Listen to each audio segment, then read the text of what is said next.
Strange canisters drift ashore on the island of Mata Nui.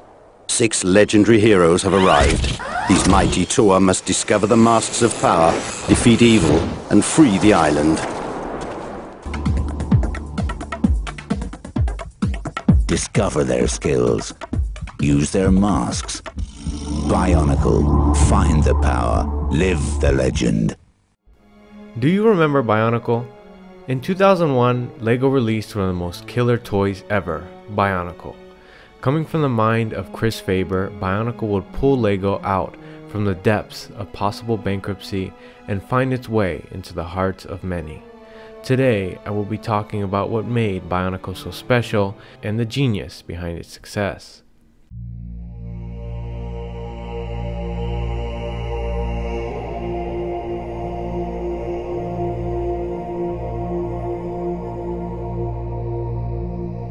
In the time before time, a great spirit descended from the heavens named Mata Nui.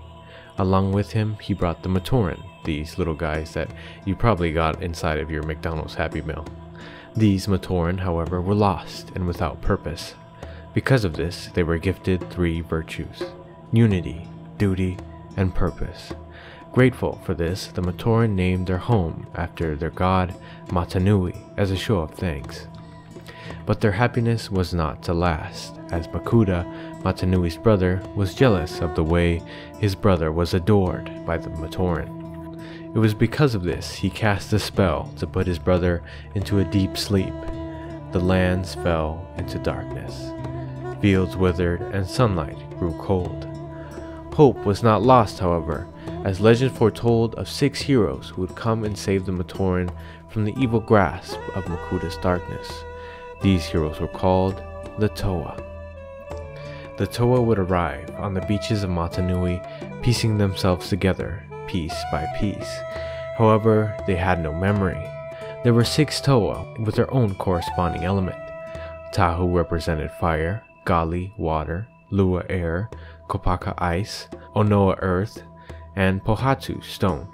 Once the Toa were whole, they would meet with the Matoran and their village elders called the Turaga, who would then task them with saving the island from Makuta's grasp, as well as evil minions that had been terrorizing the Matoran. Where did this island exactly reside, you may ask? Well, on the top of Mata Nui's sleeping body. It's with a story like this that was able to captivate such a large following when it was released. There was a greater story at play with these toys. The way they were named, the designs, and the trailers all helped to captivate us into buying into this world. This kind of stuff made you want to know more about these characters and what was going on in their world, and added depth to that on top of all of that. Hell, it was because of this that Bionicle saved LEGO from bankruptcy. Part of the beauty of Bionicle was that it wasn't just a toy. These characters were within their own larger story. You could tell, even as a kid, that a lot of thought went into this series, a lot of soul. You could gather all the sets to reenact the main story, or you could create your own. The beauty lies in this freedom. Speaking of which, let's talk about the box. I guess the first sketch you see here is actually the... Part of Bionicle's success was its fundamental design. The Toa were these characters that pieced themselves together on the beaches of Mata Nui. However, these pieces could be combined and changed with the sets you bought. This was part of the magic behind Bionicle. You weren't just limited to the characters you had, you could combine and create entirely new ones. LEGO even encouraged you to do this, as they had instructions on how to make combiners with all the sets at the end of the booklets they gave you. They even released different masks that you could buy to create your own Toa. On top of all of this, each of the sets had their own little moving gimmick. The Toa could swing their arms, while the Rahi could headbutt and do all other sorts of things. This was done through a series of gears that could move the figure back and forth. I always thought this was really cool, even as a kid. When I was younger, it made you feel like you were a lot smarter than you actually were putting it all together. Stuff like this also probably inspired a lot of people to innovate, which added an entirely new level of customization when it came to these figures. Hell, even the canisters that these guys came in were included in the overarching lore, and you could store your completed figure into them while you were finished. You see, the beauty of Bionicle's design was that it gave you the tools to create your own version of a perfect action figure, your own character. How many toys nowadays give you that freedom while at the same time have the style and lore to keep you invested? I mean, look how these guys look. There's something undeniably cool about the Toa and their adversaries. This was improved upon in later generations with bad guys such as the Borak, these sort of beetle-looking guys, and the Rakshi, who kind of look snake-like. I mean, sure, some of this cool factor had to do with the commercials, but you can't deny these toys were well designed stylistically. Speaking of commercials.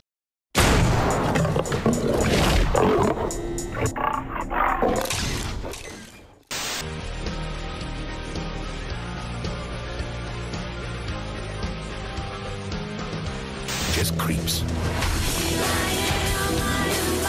Makuta will match the Toa and release their secret weapon. Now the ultimate test of strength is approaching. Who will win in the battle for power? On BionicleStory.com. Ask your parents first. The one thing I've always loved about Bionicle was how they were advertised. When I was younger, I did not have the pleasure to start off Bionicle with the first generation. However, I was introduced to this series with the commercials with the Baraki, these fish-like monstrosities that dared to go against Matanui. As a kid, I was always fascinated with the ocean, and LEGO combining two of my favorite things made it really easy for me to like this generation. Anyways, as a kid, I really liked the songs that were paired with these commercials, especially in the later years.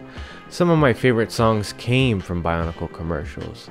I'm sure you can remember bangers from Cryo Shell and All American Rejects.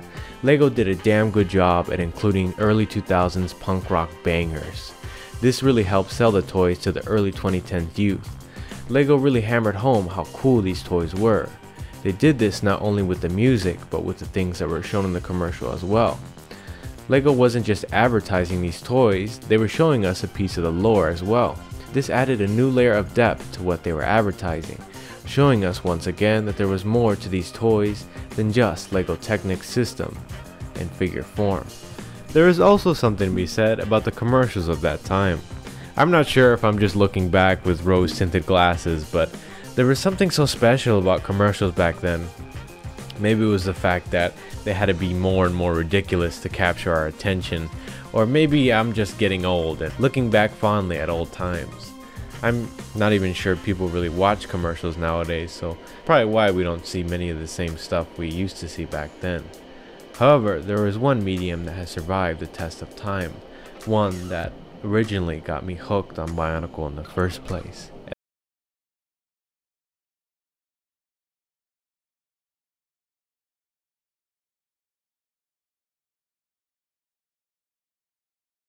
More specifically, LEGO was the freedom it granted you to create your own adventures. This, to me, was Bionicle's main selling point. I was always a creative kid growing up, and I looked for ways to imitate some of my favorite YouTube videos of people doing the same thing. I thought that if they could do it, what was stopping me? And while I may not have had the skills to become a Bionicle/LEGO YouTuber, I still look back fondly at the videos I used to watch as a kid. The first type of videos I watched were the Bionicle fight videos. These were amazing. They had the early 2000s punk rock in the background and epic stop motion fight sequences. Some of these videos still hold up today in how well they were animated or how creative they were as a whole. A lot of the times they were filmed in people's bedrooms, which to me added to the appeal, and it really hammered home the idea that you can make fun videos at home all by yourself. If it weren't for Bionicle, I probably wouldn't have gone into stop motion at all. People could tell entire stories with stop motion. It was Bionicle that gave them the tools to do so. That was what was so amazing to me about it. There was no limit to your imagination. If you had a few sets and a camera, the world was your oyster. This led to kids creating all sorts of ridiculous videos. This leads me to my second type of video from these guys called Nose Picking Claymen Productions. These videos were animated in stop motion and made by kids who were probably like in middle school. You told me that you had a plan! No, I said I got a piece of paper. Oh, but do you got anything to write with? Nope, I'm gonna have to get a pen. Be right back. Despite this, their videos are still very well put together, even by today's standard. They're very ridiculous in their execution, with premises such as an evil guy at a Walmart or an evil candy store owner. Sure, the plots were a little basic, but the jokes were well executed. There's this joke in particular that pokes fun at the basic backgrounds that I really like. All of these videos were very ridiculous and goofy, while at the same time very genius in their execution. It really hammered home the idea what I was talking about before, about making stuff yourself. Speaking of which, one of the final videos I watched growing up was from a guy named Jaller Locobolt. The Adventures of Jaller 7 Outdoor Extravaganza. Come on, the swim's outside. Ow! I'm sure a lot of you are having a holy shit moment remembering these. These videos were also very ridiculous, while not having the same amount of stop motion. They were usually comedy sketches involving Jaller and the shenanigans he got himself into. Sure, it was just a guy doing voices and moving Bionicles around in his room, but Jaller became iconic to me. It was kind of like watching a low-budget cartoon. A lot of it was Jaller getting hurt, and I can't imagine how many Jaller sets were destroyed in the making of these videos. But a lot of the sketches in these videos are pretty solid, and most of them hold up today. Most of them. Haven't realized it already. Robots can feel pain just like you guys. The beauty of Jaller's videos was not their production value, but their ability to create entertaining characters to the voice acting of the creator. I swear, this guy is super talented. I don't know if I'm just used to hearing the voices and associating them with the figures and him moving around, but the guy behind these videos is a very talented voice actor, if I can even call him a voice actor. Sure, Jaller is just a Bionicle being moved around by a guy, but to me, he felt like this little character living inside this guy's room and getting into all sorts of trouble. Jaller's channel was one of the first few channels I got into as a kid. I think what drew me to his channel was how simple his content was. It really highlighted the spirit of Bionicle and the potential it held. Although I'm an adult now, Jaller Locobolt will always bring a smile to my face, even if it is a little ridiculous. Yay! Yay! Oh! Bionicle has played an integral part in my childhood. I probably wouldn't have developed a fondness for creating if not for this amazing series. From the fan-made creations to the lore that spread across generations, nothing has come close to the unique experiences it gave to me. There have been very few things that come close to the experience of building a Bionicle. Sure, there are things like Gundam kits and Warhammer figures, but it just isn't the same kind of feel to me.